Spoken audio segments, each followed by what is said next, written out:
नमस्कार, न्यूज 24 देख रहे हैं आप। आपके साथ मैं हूं पूजा। यूपी का चुनावी चक्र जातियों पर आकर रुक गया है। बीजेपी, एसपी, कांग्रेस और बीएसपी सभी अपने अपने हिसाब से जातियों के समीकरण साध रही हैं, लेकिन बीजेपी को सबसे ज्यादा ओबीसी पर भरोसा है। इसलिए पार्टी यूपी की जमीन पर कमल खिलाने के लिए ओबीसी सम्मेलन करने जा रही है। तो सवाल यह है कि ओबीसी पर ही दांव क्यों? यह रिपोर्ट देखिए और समझिए।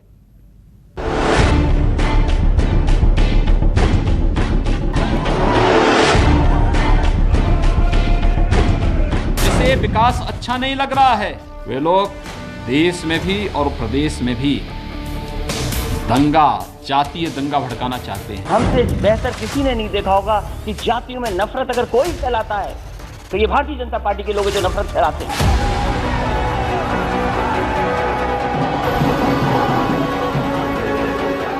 यूपी में चुनाव है, उत्तराखंड में चुनाव है, वगैरह वगैरह इलाका में चुनाव है। चलो लोगों को फिर खुशी करने के लिए कोई ना कोई तोहफा की रूप से कुछ दिया जाए। किस्म किस्म के हथकंडे इस्तेमाल करके लोगों की भावनाओं को भी भड़का रहे हैं। यूपी की सियासी हवा को और तेज करने के लिए सभी दल जातियों पर दांव लगा रहे हैं। कोई ब्राह्मणों पर डोरे डाल रहा है तो कोई मुस्लिम और यादव समीकरण बैठा रहा है, लेकिन अकेले इन जातियों और धर्म के दम पर विधानसभा के राइट साइड में जगह बनाना संभव नहीं है। इसलिए इस बार सबकी नजर ओबीसी वोट बैंक पर है, क्योंकि इतिहास बताता है कि यूपी में सरकार बनाने के लिए ओबीसी वोट बैंक निर्णायक रहा है।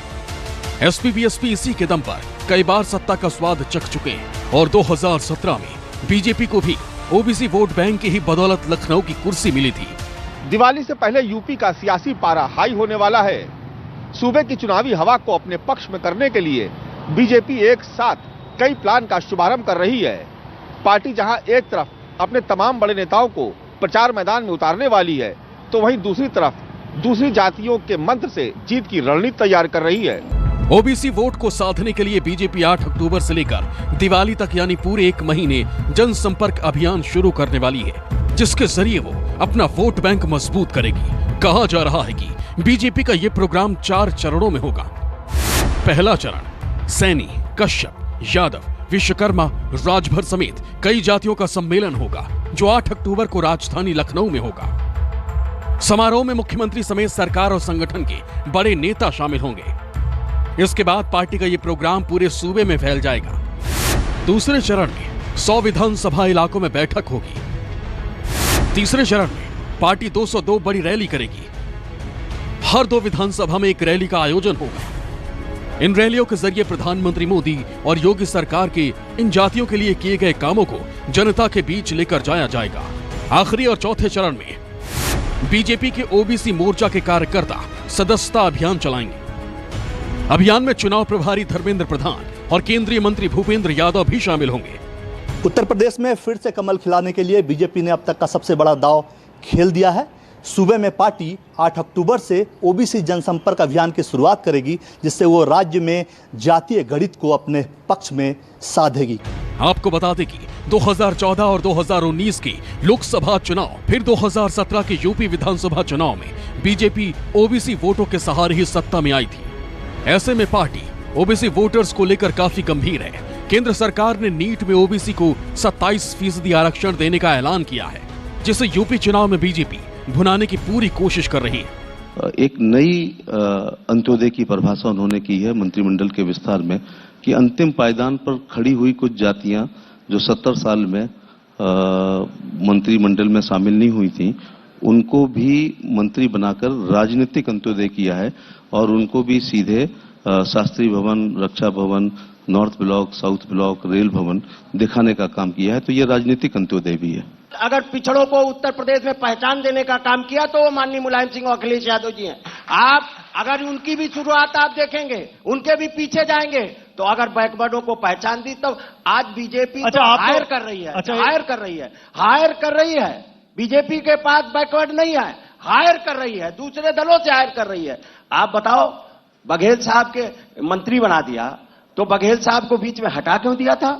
बताए ना, हटा क्यों दिया था? और बीच में नहीं, आप जब सांसद बन गए तो क्यों नहीं मंत्री तक तुरंत बनाया? 50 और 60 के दशक में सोशलिस्ट नेता राम मनोहर लोहिया का एक नारा था, पिछड़ा पाए 100 में 60, मतलब जितनी आबादी उस हिसाब से पिछड़ों को उनका हिस्सा दिया जाए। सामाजिक न्याय की राजनीति को इस नारे ने नई ऊंचाइयों पर पहुंचाया। लेकिन पिछड़ों के आरक्षण का मुद्दा सामाजिक न्याय और सोशल इंजीनियरिंग से ज्यादा कोर्ट कचहरी और संसद की खींचतान में नजर आया। शायद यही वजह है कि मोदी सरकार ने मामले को कोर्ट कचहरी से बाहर लाकर सीधे राज्यों की झोली में डाल दिया।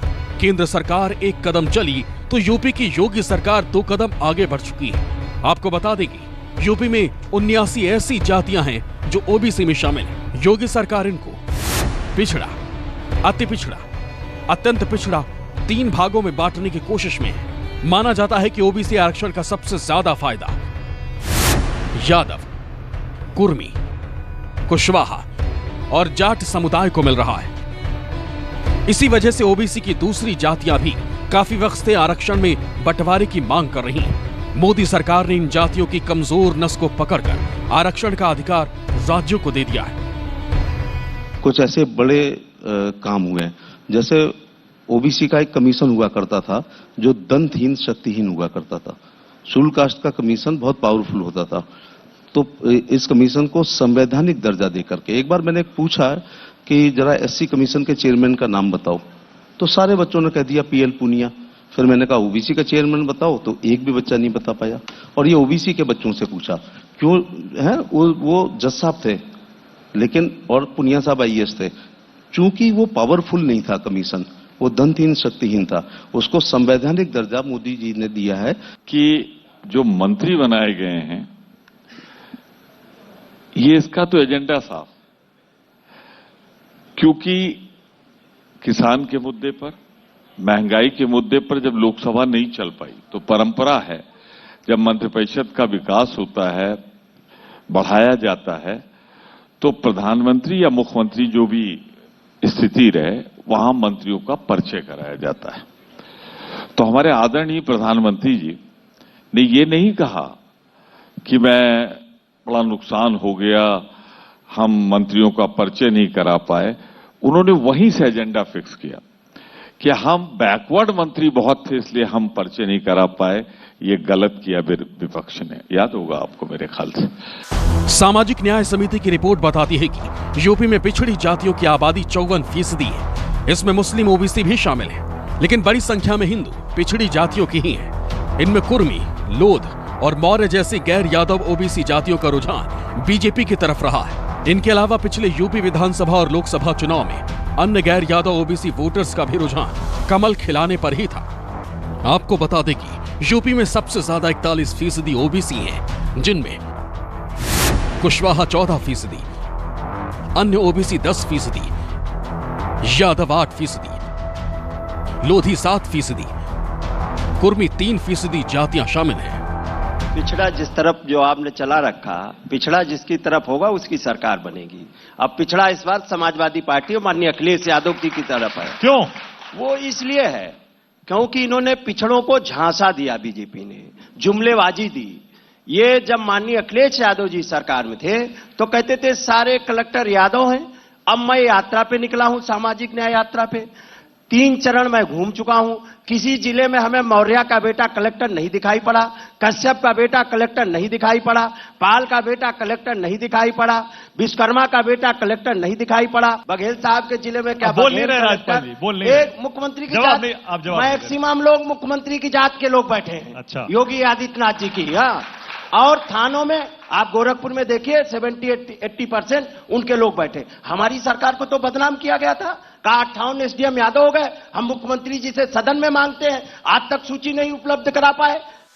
यूपी उन राज्यों में आता है जहां वोट बैंक जातियों के आधार पर बटा हुआ है। पिछड़ी जातियों के बड़े हिस्से का वोट जिसकी तरफ जाएगा, कामयाबी उसके हिस्से में आएगी। यही वजह है कि बीजेपी समेत तमाम पार्टियां ओबीसी के साथ साथ दूसरी जातियों को अपनी तरफ करने में जुटी हुई हैं। कुमार गौरव के साथ ब्यूरो रिपोर्ट, न्यूज़ 24।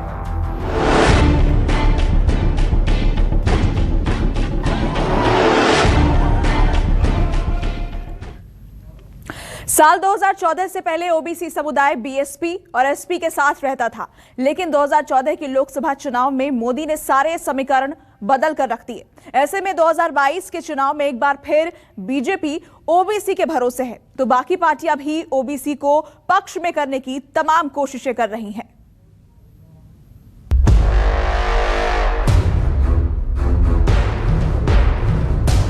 जाति और धन की राजनीति फैलती है। यहाँ आपको गुमराह किया जाता है, आपको बताया जाता है कि आप इस जाति के हैं, हमें वोट दीजिए।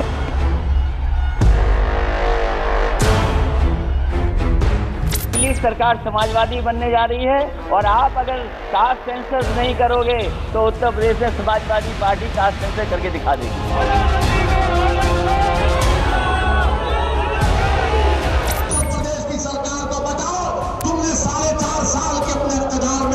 मुसलमान बच्चियों के लिए कितने स्कूल खोले।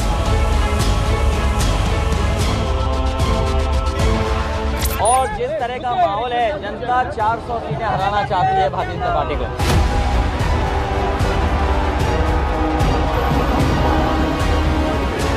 आरक्षण से ज्यादा शायद ही किसी अन्य मुद्दे ने देश की राजनीति को प्रभावित किया हो।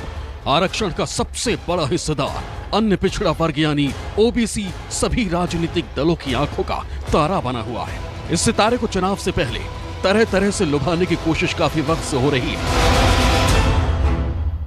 यूपी ही नहीं, पूरे देश में मंडल कमीशन की रिपोर्ट लागू होने के बाद जो ओबीसी की राजनीति चली, उसमें इस वर्ग की बड़ी जातियों ने, खासकर यादवों ने सत्ता हथिया ली। ओबीसी में जो अति पिछड़े थे, उन्हें सत्ता में हिस्सेदारी नहीं मिली। अति पिछड़ों की इस नाराजगी को बीजेपी और प्रधानमंत्री मोदी ने दूर किया। 2014 के लोकसभा चुनाव में यूपी में मोदी और शाह ने गैर यादव ओबीसी मतदाताओं, गैर जाटव दलित वोटर्स और सवर्णों को मिलाकर अपना एक सामाजिक समीकरण तैयार किया।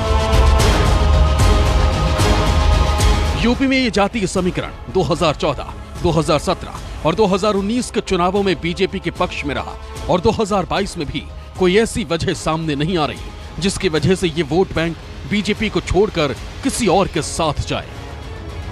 2017 के विधानसभा चुनाव में बीजेपी को 47% ओबीसी वोट मिले, एसपी को 29% और बीएसपी को 9% वोट से ही संतोष करना पड़ा। बात करें बीते 3 चुनाव की तो 2007 के चुनाव में बीजेपी के 55 विधायक जीते, जिनमें 10 ओबीसी विधायक शामिल थे। 2012 में बीजेपी के 47 विधायक चुनकर आए, जिनमें 13 विधायक ओबीसी से थे। 2017 में बीजेपी के 312 विधायक बने, जिनमें 101 विधायक ओबीसी समुदाय से थे। ओबीसी रणनीति के तहत ही बीजेपी ने केशव प्रसाद मौर्य को उप मुख्यमंत्री तो स्वतंत्र देव सिंह को प्रदेश अध्यक्ष बनाया। बीएसपी छोड़कर बीजेपी में आए स्वामी प्रसाद मौर्य को मंत्री बनाया। अनुप्रिया पटेल को मोदी सरकार में जगह दी। निषाद पार्टी के अध्यक्ष डॉक्टर संजय निषाद के साथ गठबंधन किया, क्योंकि पार्टी 2017 से भी ज्यादा सीटें 2022 में लाने के मिशन पर काम कर रही है। इसलिए वो गैर यादव ओबीसी जातियों को साधने की कोशिश में है। जहां तक आपने कहा कि मेरे बिना सरकार नहीं चलेगी, तो बिना निषाद राज के श्रीलंका पर कोई विजय नहीं प्राप्त हुआ था। राम के पास कोई सेना नहीं थी, निषाद राज की सेना जब थी तब श्रीलंका पर विजय प्राप्त हुआ था। उस समय सेनापति निषाद राज थे और निषाद राज जब राम की कैबिनेट में जगह प्राप्त की तब राम राज आया था, तब उसे प्रजा सुखी थी। आज प्रजा दुखी है कि बिना निषाद राज के पहुंचे प्रजा सुखी नहीं हो सकती। उधर सत्ता तक पहुंचने की कोशिश में जुटे अखिलेश यादव भी ओबीसी को साधने की कोशिश में है। पार्टी अपने अंदरूनी संसाधनों या नेताओं की बदौलत तो गैर यादव पिछड़ी जातियों तक पहुंचने की कोशिश कर ही रही है। साथ ही दूसरे दलों के ओबीसी चेहरों और छोटे दलों ओबीसी संगठनों पर नजर बनाए हुए है। कहा तो ये भी जा रहा है कि पार्टी इस बार बीजेपी की तर्ज पर पिछड़ी जातियों को टिकट देगी। ओबीसी जहां जाता है सरकार उसकी बहुमत की बनती है। उसके उदाहरण है 2000 उत्तर प्रदेश के 5 चुनाव अगर हम देख लें, 2007, 2012, 2014, 2017, 2019, 7 में बहन जी ने जो पूर्ण बहुमत की सरकार बनाई थी तो पिछड़े वर्ग का सहयोग था। 12 में अखिलेश जी आए तो ओबीसी का बड़ा बहुमत मिला और 14, 17, 19 में लगातार हम लोगों को मिल रहा। मैं इसको ऐसे समझाऊंगा, ये बात माननी पड़ेगी, यद्यपि जाति जनगणना उजागर नहीं हुई है, लेकिन ये राजनीतिक पंडित जानते हैं कि उत्तर प्रदेश में 50% से ऊपर ओबीसी है। तो मैं एक विश्वविद्यालय में, आगरा कॉलेज में एसोसिएट प्रोफेसर हूं। अगर 10 क्वेश्चन करने को विश्वविद्यालय में आए और 5 क्वेश्चन आपकी कोई सहायता ना करें, तो आप पास तो हो सकते हो मुश्किल में, लेकिन आप टॉपर नहीं हो सकते। तो 7 में जो पूर्ण बहुमत चौधरी साहब का आया, 12 में कश्यप जी का आया, 14 में भाजपा, 17 में भाजपा, 19 में, तो आप इस आंकड़े को कैसे जुटा सकते हैं कि हमें पिछड़ा नहीं मिला लेकिन हमने 325 पाए पिछड़ा। उधर बीएसपी और कांग्रेस भी ओबीसी को साधने की हर संभव कोशिश में जुटी, यानी सभी दल एक ही नाव की सवारी कर 2022 की बैतरणी को पार करना चाहते हैं। ऐसे में देखना यह है कि नाव किसको पार उतारती है। Bureau report, news 24।